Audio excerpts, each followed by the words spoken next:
gègé tànà ṣọ́mà bàlá gègé.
Ọlọ́njẹ́ rẹ̀ ní rẹ̀ bí wa,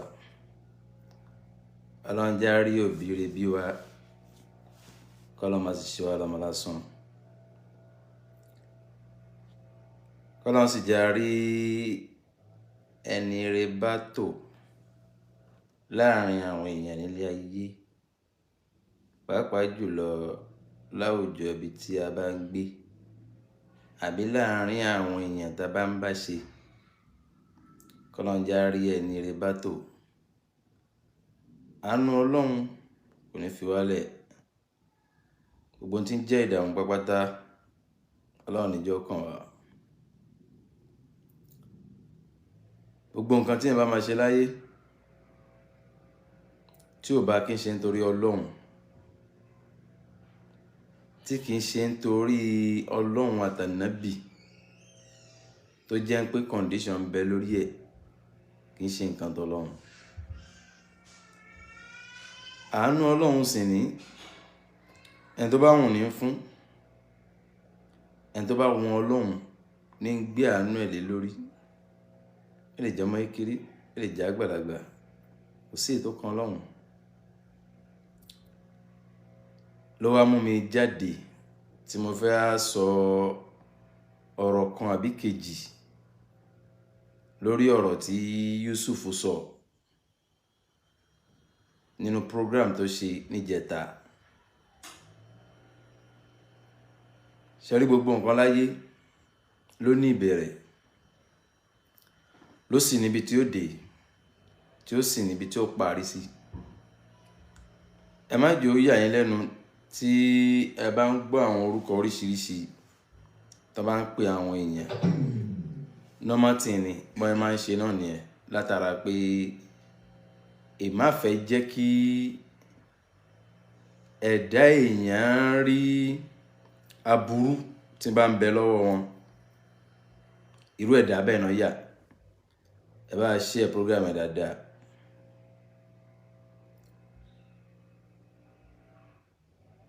A kí Ọlọ́run, a sì fi fún Ànábì wa Muhammad sallallahu alaihi wasallam, ọba tí ó kádàrá kí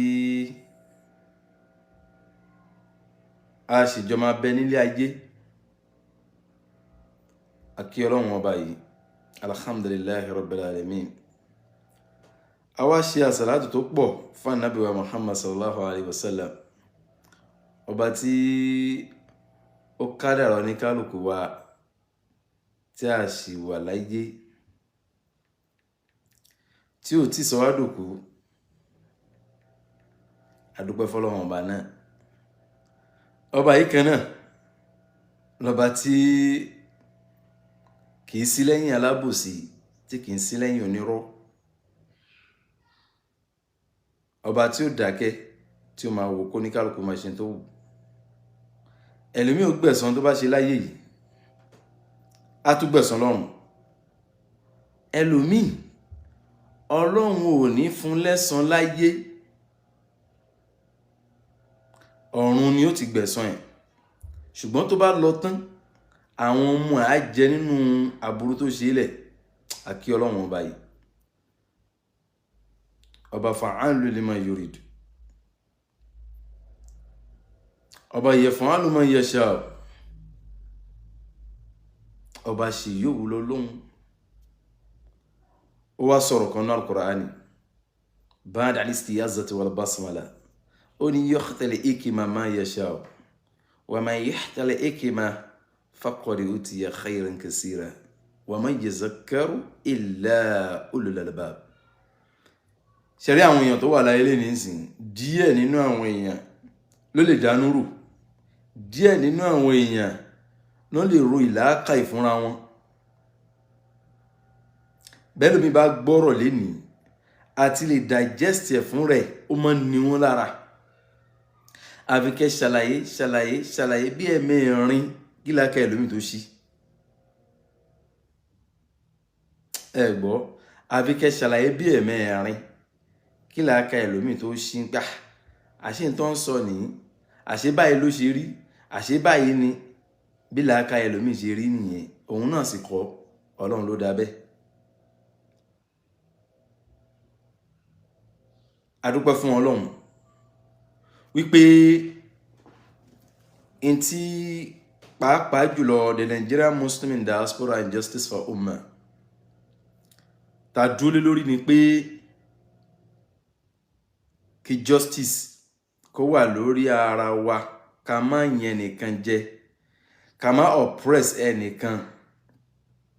Ọlọ́run ò ní wá lára, ká dẹ̀ má nira wa lára. Ṣùgbọ́n tó bá ti dín pé ẹnìkan fẹ́ máa ní ẹnìkan lára, ìdúró tí Nigerian Muslim in Diaspora dúró fún nìyẹn. Ló fà tó fi jẹ́ pé nígbà tí a máa dìde, a dìde lillahi wa rasuli láti lè fi dúró ti gbogbo ẹni tí wọ́n bá fẹ́ oppress nínú Islam. Ọlọ́run wá ṣe sábà bí Ustaz Muhammad Jami Adégún Alẹ́ni àkọ́kọ́ tó máa jàǹfààní ilé yẹn látara pé àwọn tó jólólùfẹ́ náà ń bẹ́ńbẹ́.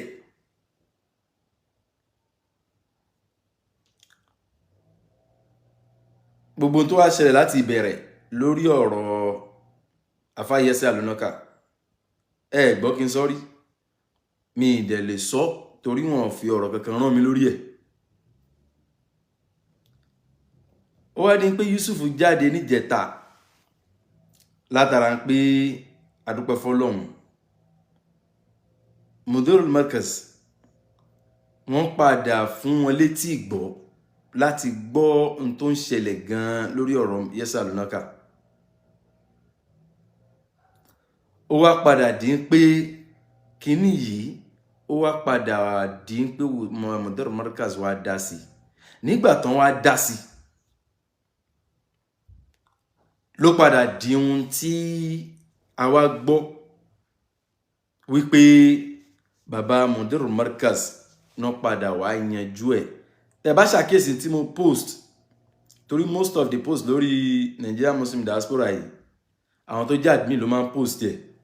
But mo post nǹkan kọjá, mo ní alhamdulillah to see this happening, even though we don't know either it's apology or resolution between both sides, yet as no one saying it should or shouldn't, apologize to anyone, but must be lawfully and legitimately done. Nti Nigerian Muslim diaspora dúró fún yẹn. Gbogbo tí ẹ bá máa ṣe, kéèyàn ṣe pẹ̀lú kó wà accurate. Nta wà care fún ni. Kì í ṣe pé kéèyàn ṣe nǹkan kó tó wá di pé yóò padà affect ẹ. Ló fà tá ṣe máa ń ronú ká tó dá sí nǹkan, a dẹ̀ máa ń ronú ká tó máa gbé nǹkan kan jáde. Now,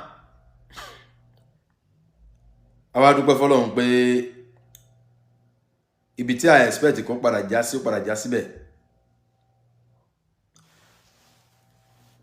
Àwa padà rí pé àwọn Markaz wọ́n dá sí. Àwa dúpẹ́ pé gbogbo ẹ̀ ti yanjú. K'Ọlọ́run jẹ́ kó yanjú délẹ̀ bẹ́ẹ̀.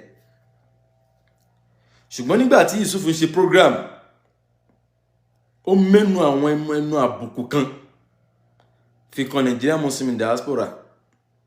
Ó sì mẹ́nu àbùkù kan àwọn èèyàn míì bẹ́ẹ̀ bẹ́ẹ̀. Ó mẹ́nu àbùkù kan ọ̀kan lọ́mọ. Ó mẹ́nu àbùkù kan oríṣiríṣi àwọn èèyàn. Bó tẹ̀ jẹ́ pé kò dárúkọ ẹ̀mí. Ṣùgbọ́n dárúkọ ìjọ tí mo wà ń bẹ̀ tí mo sì jẹ́ lìsánù fún wọn. Ìyẹn the Nigerian Muslim Diaspora Justice for Ummah. Àkọ́kọ́, donsis ló máa ń pè wá àbí kí ló máa ń pè the diaspora donsis. Ṣẹ́rí ìwà tẹ́ ẹ̀ understand lára Yusuf ni pé gbogbo ẹni tó bá ti rí pé ó jẹ́ obstacle fóun, gbogbo ẹni tó bá ti rí pé ó ń dí òun lọ́wọ́ nípa iṣẹ́ aburú tóun ní lọ́wọ́, dandan ni kó táàgì wọn lórúkọ tí kò dáa. So ayé á lè máa rí wọn lẹ́ni bí.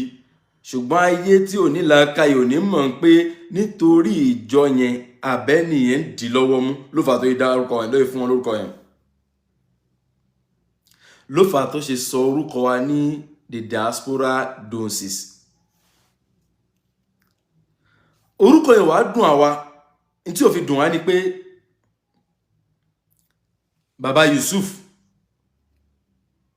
Bàbá Adépọ̀jù gangan, ìbá play video wọn, bọ́ mi ní play ẹ̀. Torí mi ní bàbá rẹ̀ tó bí mi, tó sì kọ́ mi. Tó sì kọ́ mi bí wọ́n ṣe máa ń relate pẹ̀lú àgbàlagbà.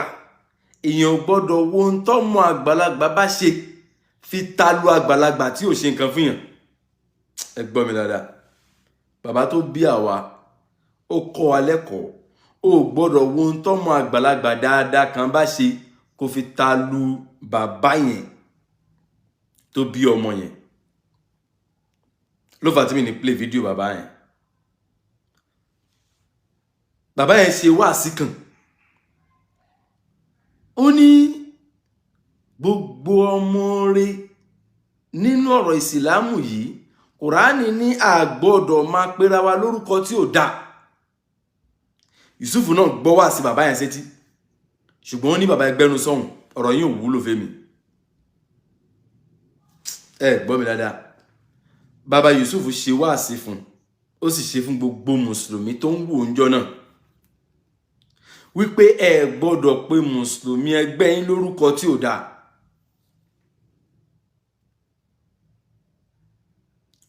Ṣùgbọ́n gbà tí Yusuf realize pé àwọn tó jẹ́ obstacle fóun yìí, tí ò jẹ́ kóun máa ṣe ìbàjẹ́ tóun ṣe nípa ìmáfìyà jẹ àwọn èèyàn, máa humiliate èèyàn lọ́nà tí ò lẹ́tọ̀ọ́,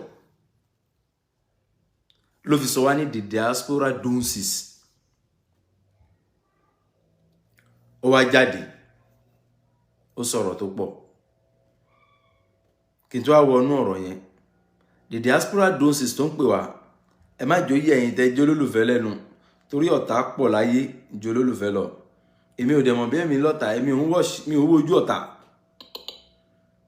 Torí mi ò wojú ọ̀tá. Ojú àwọn tẹ́ máa wò lójú àwọn tó fẹ́ mi. Ó gbọ́, tó bá ti claim ara ẹ pé mo rí ẹ pọ̀ ta lélẹ́yìí, èmi ò ń kí ẹ̀. Yusuf wá pè wá ní diaspora donsis. gbogbo àti wá ti ń pè wá bẹ́ẹ̀ ẹ máa wo body language ẹ̀ àti facial expression ẹ̀ ẹ rí pé kankan dùn, he is happy in agony. ó ń fọ́ sí ara ẹ̀ smile ni.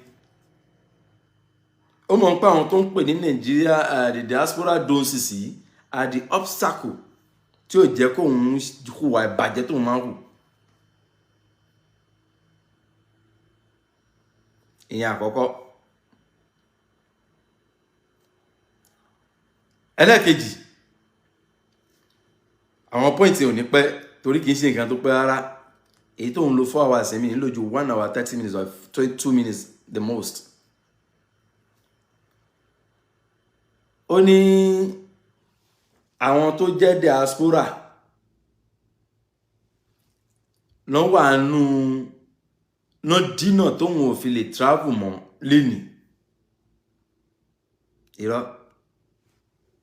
lóòótọ́ nípa àwọn tó wà ní diaspora kan wọ́n pẹ̀lú àwọn tó kọ lẹ́tà yìí ṣe rí gbogbo ọ̀rọ̀ yẹ́sà lónà kàpátá ọ̀nà tó gbà dé àti tó bá dé ọ̀kọ̀lọ́mọ́ ti yanjú ọ̀rọ̀ yẹn fẹ́ni tó bá ní làákàyè ṣùgbọ́n èyí tó kan the Nigerian Muslim diaspora lè fi aṣọ yìí.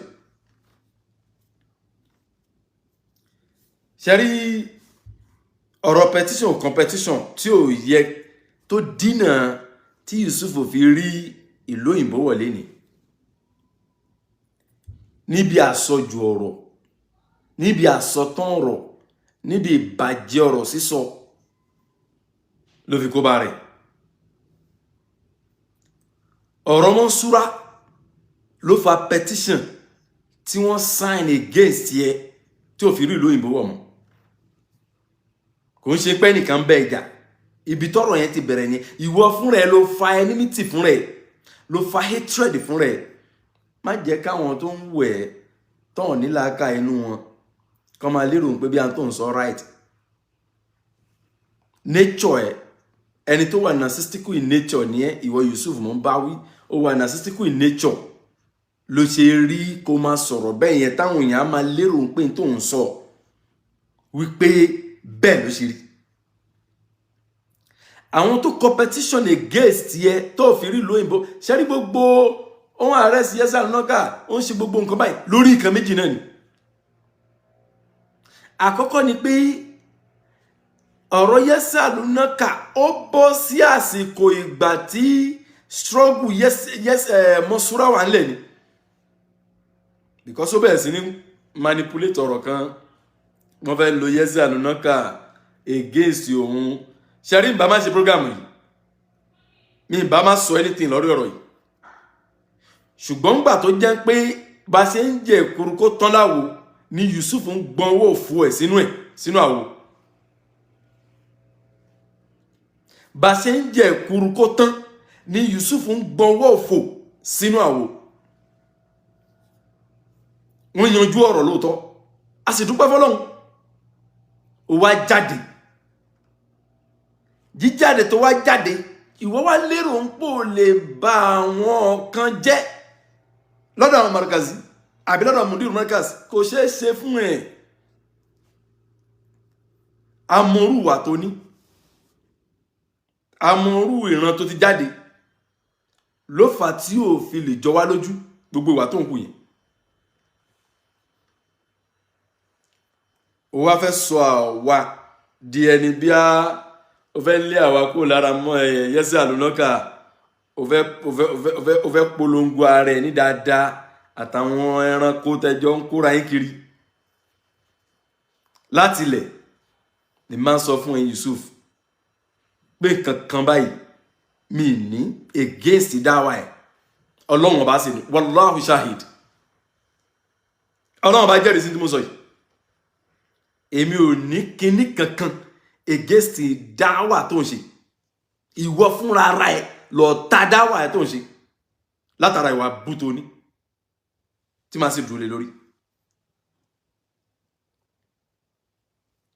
ó wá ń polongo wípé àwọn wọ̀nyí àwọn ènìyàn náà kọ petition tó fi dènà kí wọ́n má wọ̀ lóyìnbó ìwà ara ẹ ló fi sọ̀rọ̀ ẹ̀dẹ́ni tí ò lè wọ̀ lóyìnbó mọ́ nígbà tọ́rọ̀ yẹ Mọ̀nsúrà ṣẹlẹ̀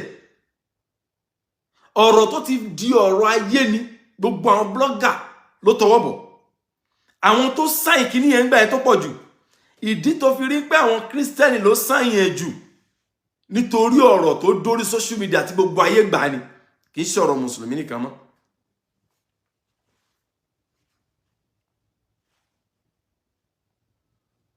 ẹ gbọ́ kò ń ṣe ọ̀rọ̀ mùsùlùmí nìkan mọ́ ọ̀rọ̀ tó wà ń bẹ̀ ó ti kọjá ọ̀rọ̀ mùsùlùmí nìkan ìyẹn ọ̀rọ̀ Mọ́nsúrà gbà yẹn n tó fa petition táwọn èèyàn sign tó fi di ẹni pọ́n block ẹ̀kọ́ má wọ̀ lóyìnbó nìyẹn ti yẹ sí àlùná ká wọnú ẹ̀ lásìkò yẹn ni nígbà tó bú bàbá Mudiru Markaz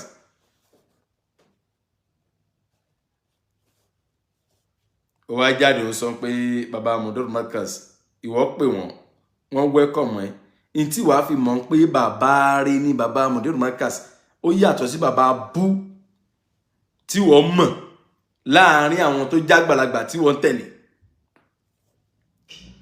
bàbá Mudiru Markaz kì í ṣe ẹnìkan tí máa ń múyàn sínú ni mátà làwọn máa ń treat wọn kì í múyàn sínú ìwọ ló máa ń múyàn sínú ìwọ Yusuf ìwọ ló máa ń múyàn sínú tó mọ bó ṣe ń foríjì èèyàn bàbá Mudiru Markaz kì í múyàn sínú ni ló fà tó fi lè welcome kọlù tiẹ̀ náà fi lè welcome ọmọ orí rẹ̀ sí yẹn náà ibi tí wàá fi mọ̀ pé bàbá Mudiru Markaz àwọn máa ń treat nǹkan ni wọn kì í condemn yẹn wọ́n máa treat yẹn ni ó wá lọ pè wọ́n nìyẹn ó bá wọn sọ̀rọ̀ absolutely that's right nǹkan pè lágbàlagbà nìyẹn àgbàlagbà máa ń gbà kan mọ́ra àbọ̀ òun tó sọ sí bàbá Mudiru Markaz ni bọ́ọ̀ lọ́wọ́n wá ṣe wọ́n lágbàáre tí ò ríro lẹ́yìn tó ti wá ṣe yẹn ó yẹ kójú tiẹ̀ kò yẹ kó lè jáde kó tún máa wá sọ yẹn mọ́ ṣùgbọ́n ọlá ń pé bọ́ọ̀lù ń ṣe dá ẹ̀ ń pé wà narcissistic in nation o gbọ́dọ̀ wá polongo yẹ̀yà rẹ̀ ń ta àwọn tó ń wọ ẹ̀yà wa lérò pé tó ń sọ yẹn right wọn ò ní mọ̀ pé ń ba yà rẹ̀ jẹ́ sí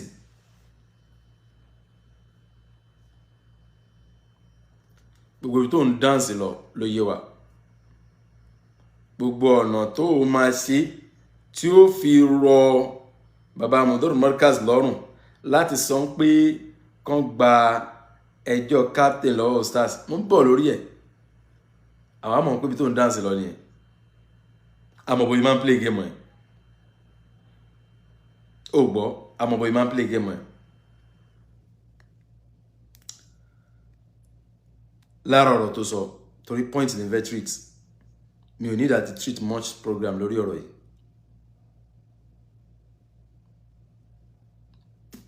ẹ má jòyè èèyàn lẹ́nu nígbà tó sọ̀rọ̀ pé nígbà tó ń sọ̀rọ̀ yẹ́sẹ̀ àlùnáka yẹn náà mo fẹ́ máa rántí àwọn point yẹn ó sọ pé àwọn àfáà kan nígbà tí ó arrest yẹ́sẹ̀ àlùnáka pé wọ́n ní yẹ́sẹ̀ àlùnáka gbọ́dọ̀ jìyà ní o gbọ́dọ̀ filẹ̀ sórí mo fẹ́ sọ̀rọ̀ kan fún ẹ kọ́lọ́njẹ́ gbọ́ fídíò ìyàtàwọn àfáà tó ló pè ẹ̀yìn gbogbo àfáà pápátá tó pè ẹ̀ tó ń sọ pé yẹ́sẹ̀ àlùnáka gbọ́dọ̀ jìyà nígbà yẹn sọ fún wọn pé mi sọ fún eléri bú ni wọn ọmọ àlè sí ní gbogbo wọn tó máa jẹ́ Markazi ọmọ àlè ni wọn gbogbo àfáà tó jẹ́ pé tó bá wùn yẹn lè yọ kúrò tó bá lè yẹn lè áàdì ẹ̀ kẹsàn pé mo pe Markazi lọ́mọ àlè ṣùgbọ́n gbogbo àfáà tó pè ẹ́ nígbà tí yẹ́sẹ̀ àlùnáka yẹn nígbà tó arrest ẹ̀ tó sọ pé ò gbọ́dọ̀ fílẹ̀ pé gbọ́dọ̀ jìyà sọ pé mi lọ́mọ àlè gbogbo wọn ètò bá jẹ́nu wọn kó pàdé mi one on one ìwọ ló pè á lọ́mọ àlè wàláhì wọn lè gba ẹ̀ṣẹ̀ méjì lọ́wọ́ mi wọn lè ṣe kíni wọn lè gba ẹ̀ṣẹ̀ méjì lọ́wọ́ mi ọlọ́run kádà ẹ̀mí kọ́ ẹ̀ṣẹ̀ níwọ̀nba ṣùgbọ́n mi sì tún sọ gbogbo àfáà nígbà tí wọ́n arrest yẹ́sẹ̀ àlùnáka tó ní wọ́n pè é wípé yẹ́sẹ̀ lọ́kà ó gbọ́dọ̀ jìyà ni nígbà tó arrest ẹ̀ yẹn sọ pé mi lọ mọ àlè gbogbo wọn pélérí búùsì ni wọ́n.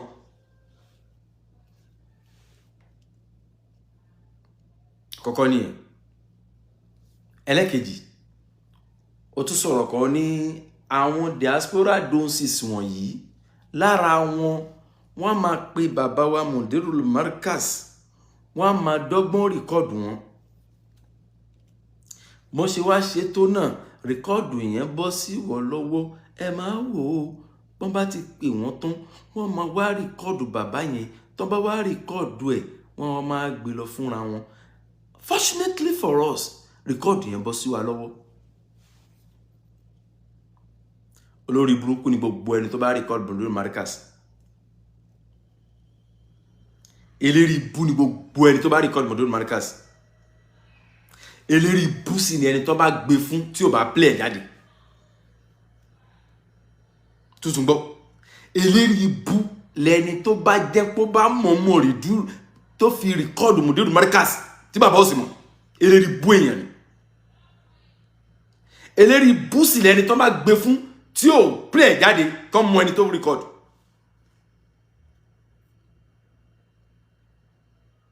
tó bá sì jẹ́ pé rọ́ọ̀nì wọ́n náà pa ọ́ padà kú kèfèrí ni.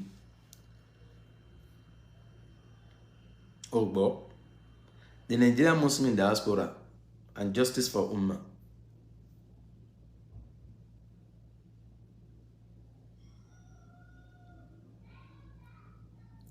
látara pé a dúró lórí pé kò sí nǹkan kan tí ó ṣẹlẹ̀ táà ní dúró tì pé a gbọ́dọ̀ find justice fún tó ń ṣẹlẹ̀ yìí. òun ni headache tó ní problem tó ní gangan nìyẹn. kì í ṣe pé bí ẹnìkan kan ó really ju pé bóyá wọn dáwọ́ fún ẹ mọ́ àbí nǹkan. àkọ́kọ́ ni pé owó tó ń rí dá fún ẹ dáadáa mọ́ ní diaspora ó wà nù tó ń dùn ẹ́. abroad tó sì lọ mọ́ tó jẹ́ pé wọ́n fúnra ẹ ló kó bára ẹ̀ ó wà nù tó ń dùn ẹ́ nítorí pé kíni látara ìtẹnubọ̀rọ̀ tí ó kàn ẹ́ ó fẹ́ clear. nígbà tí kíní dẹ̀ ṣẹlẹ̀ mo sọ fún ẹ ṣẹ́ni tí ò yáwó èèyàn máa tún gbé yín débẹ̀ léni. nígbà tí crisis ọ̀rọ̀ Mọ̀nsúrà yìí máa ṣẹlẹ̀ èmi fún ara mi mo pe Yusuf nígbà tó ṣe program yẹn tán mo pe Yusuf fún ara mi. ẹ gbọ́ èmi pe Yusuf fún ara mi lórí ọ̀rọ̀ Mọ̀nsúrà ńgbà náà tí màá sì wọ ọdún ẹ̀ jáde fún wa sí tí màá play ẹ̀. And that was March 2021 tí màá play ẹ̀ fún yín. látara pé mo ti rí n tó máa ṣẹlẹ̀ sọ̀rọ̀ kìíní yìí bọ̀tọ̀ là ń pé ó yàlá gidi ó bìlíìfù pé òun jẹ́ bákan kò ka ọ̀rọ̀ yẹn kú. kàkà kó ṣàtúnṣe ó padà send àwọn audio tó fi ń toast èmi náà ni gẹ́gẹ́ bó ṣe máa ń toast everybody tó bá pè tó bá wá toast wọn. a wá di pé àwọn ẹni yẹn wọn ní wádìí ẹni tó fẹ́ gba ọ̀rọ̀ yẹn wọn ní mọ̀rọ̀ yẹn lé mọ́ tí ẹ̀ tó sọ yẹn ó máa neutralize everything tó wà ní mind ohun tán. but Ọlọ́run kẹ́ èmi lẹ́ni tó ní làákàyè tí mi kì í jókòó ti làákàyè èèyàn kan ìlàákàyè tèmi náà mú fúnra mi máa ń digest ọ̀rọ̀. nígbà tọ́rọ̀ Mọ̀nsúrà ṣẹlẹ̀ n tó fa tí ò lè fi wọ abroad lẹ́ni mọ́ ẹ gbọ́ ìwọ fúnra ẹ mọ̀ pé iṣẹ́ tó ń ṣe iṣẹ́ ẹ̀sìn tó ń ṣe tẹ́lẹ̀ ìbẹ́nu kìrìsìtẹ́nì tí ò fẹ́ pé kó máa rí ṣe. àwọn ò sì fẹ́ káwọn kìrìsìtẹ́nì yẹn kàn rí ẹ dí lọ́nà láti má rí dáwà ẹ ṣe. ṣùgbọ́n nípa selfish interest tiẹ̀ mọ́tòmọ́tò tiẹ̀ èmi mo mọ̀rọ̀ sọ tiẹ̀ ló fi dá sọ̀rọ̀ Mọ̀nsúrà gbà mí nígbà yẹn tó fi gbé jáde tó fi sọ pé ìwọ ló gbọ́dọ̀ sọ̀rọ̀ o torí pé kíni ò lè sọ̀rọ̀ ìyẹn Mubaraki kò lè sọ̀rọ̀ fún rẹ̀ èmi wá send audio fún gbà náà audio yẹn bismillah. Assalamu alaikum wa rahmatullahi wa barakatuh. Alhamdulillahi rabbil alamin. Wassalatu wassalamu ala rasulil karim Muhammad rasulillah sallallahu alaihi wasallam. To aluga fún Ọlọ́run fi fún Ànábì wa Muhammad sallallahu alaihi wasallam. To mala aku ojúmọ́ asoduga fún Ọlọ́run. Assalamu alaikum wa rahmatullahi.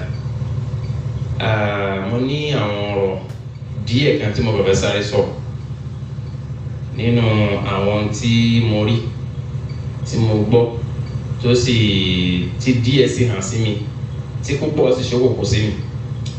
Àkọ́kọ́ ni pé tá bá ń sọ̀rọ̀ comparative lectures, tá bá ń sọ̀rọ̀ comparative analysis kéèyàn bẹ̀rẹ̀ sí ní wò láyé. Yours is the first I've ever start watching. Tí ni mo kọ́kọ́ bẹ̀rẹ̀ sí ní gbọ́, tí mo kọ́kọ́ bẹ̀rẹ̀ sí ní wò, and Ànábì wa Muhammad sallallahu alaihi wasallam wọ́n lè sọ ó ní kullu haqqin walau kana nuran. Ẹ bá yín sọ lórí ọ̀rọ̀ kódà kókó jù bẹ́ẹ̀ lọ. N fẹ́ fọ́ọ̀dù síwájú kó lè yá torí ọ̀rọ̀ yẹn ó gùn díẹ̀. Èyí tó kan ọ̀rọ̀ tí mò ń sọ lọ lórí ọ̀rọ̀ yẹ́sà lónà ká yẹn n fẹ́ kẹ́ gbọ́. Nípa ọ̀rọ̀ tó ń lọ tó ní kálukú ń gbé káàkiri ẹ̀ǹdẹ̀ lórí ọ̀rọ̀ Mọ̀nsúrà ọ̀ṣẹ́. Ọ̀rọ̀ tẹ́lẹ̀ ń gbọ́ yìí ẹ rí i pé confam ẹni tó ṣì ń dá sí dáwà Yusuf mo wà ń gbà náà torí pé kí ni mi fẹ́ kí ìjọ ẹ̀ fọ́ ìtara ẹ̀ ló fà á tẹ́mi send ọjọ́ yìí fún gbà náà ṣùgbọ́n jẹ́ onímọ́tómọ́tó olùmọ́tara ẹni nìkan lẹ́yìn fi mọ̀ pé kò kí ẹ̀ nípa dáwà ẹ̀ tó ń ṣe. Continue. Sura nǹkan àkọ́kọ́ nítorí kan níbẹ̀ ni pé the first day tí mo rí flyer yín pé fẹ́ ṣe program lórí ọ̀rọ̀ Mọ̀nsúrà yìí mo ní kò bá ti súnmọ́ jù kí mala má sọ̀rọ̀ nípa ọ̀rọ̀ yìí rárá for now. Ẹni tọ́rọ̀ tọ́ sí ọ̀tọ̀ ni kì í ṣe pàrọ̀ ọ̀tọ̀ sẹ́yìn náà ti sọ ṣùgbọ́n the way tẹ́ máa fi present ọ̀rọ̀ yẹn jọ yẹn kò bá níyì jù tó bá jẹ́ pé bá lè ṣe ní bẹ́ẹ̀ mi ṣe fẹ́ kẹ́ ṣe tẹ́lẹ̀ ni. Ṣùgbọ́n ọlá ń pé mi ò sí láràndì láti lè fi sọ pé mo fẹ́ máa send the voice note àti nǹkan kan níbi tí mo wà ń gbà náà ní tàmí yẹn. Lọ́jọ́ yẹn ẹni tó yẹ kẹ́ fi bẹ̀rẹ̀ program ọjọ́ yẹn ni pé ẹ kàn kí gbogbo ara lé ẹ wá ti Afa Mubarak síwájú nítorí gbogbo ọ̀rọ̀ tó ń jáde lẹ́ni táwọn èèyàn ń gbé káàkiri sí kì í ṣe kó dùn mọ́ mùsùlùmí dáadáa nínú gẹ́gẹ́ bí mo sọ sínú sórí péjì yín kan ìgbàdẹ post nǹkan tí mo sọ pé wallahi alazim ẹ̀yin lẹ́fọ̀ ọ̀rọ̀ yìí istighfar lẹ gbọ́dọ̀ máa lọ lẹ́kẹ́lẹ́kẹ́ lọ sí kí ìjọ yín lè padà sí báwa ṣe mọ́ láti bẹ̀rẹ̀. Ó lè wà lọ́kàn yín wípé tọ́rọ̀ bá ti fẹ́ ṣe ìjọ yín ló máa ṣe tẹ bá ní bọ́lọ̀ bá ṣe fẹ́ kó ṣe ìjọ yín ló máa ṣe ó lè wọ́n Ọlọ́run kó túká àwọn kò sì ní dùn mọ́ èmi inú Ọlọ́run tú ìjọ yín ká. Ṣé ń gbọ́ nígbà tí ọ̀rọ̀ ìṣẹ̀lẹ̀ nígbà ọ̀rọ̀ Mọ̀nsúrà ni o ẹ bá ṣe ìrántí o. Mo pe Yusuf fún ara mi ó sọ yẹn ó máa neutralize everything tó wà ní mind ọ̀tọ̀. Nọ́mbọ̀ nígbà ọ̀rọ̀ Mọ̀nsúrà yẹn gangan lélẹ́yìí o mo ti play rí mi ò mọ̀ bí àwọn èèyàn ṣe ìrántí torí mo ti play rí ẹ jẹ́ máa sọ̀rọ̀ yẹn lọ. Ẹ gbọ́dọ̀ kò sì ní dùn mọ́ èmi inú kọ́lọ́run tú ìjọ yín ká kó gbòòrò sí ní ìdùnnú tàwátà jẹ́ mùsùlùmí ẹgbẹ́ yìí. Ntí mo wá rí bẹ́ẹ̀ tó jẹ́ mistake ni pé torí kò sí ẹnìkan tí tó pé tán kò rẹ̀ sí ẹnìkan tó lè sọ pé òun lè ṣe mistake láyé. Ẹ sọ àwọn ọ̀rọ̀ kan bẹ̀ nínú àwọn ọ̀rọ̀ yẹn gbà tẹ́ present ọ̀rọ̀ wọn ni mọ́lá ti ṣe mistake ńlá. Àkọ́kọ́ ẹ sọ̀rọ̀ kan pé Ọlọ́run ọba ò ní jẹ́ kí ẹ rí nǹkan tẹ́ máa fi sọ̀rọ̀ tẹ́ tún máa ṣe retraction. Wallahi alazim kò sí ẹnìkan kan tí ọ̀rọ̀ yẹn tọ́ sí ju Allahu tó dá gbogbo wa lọ.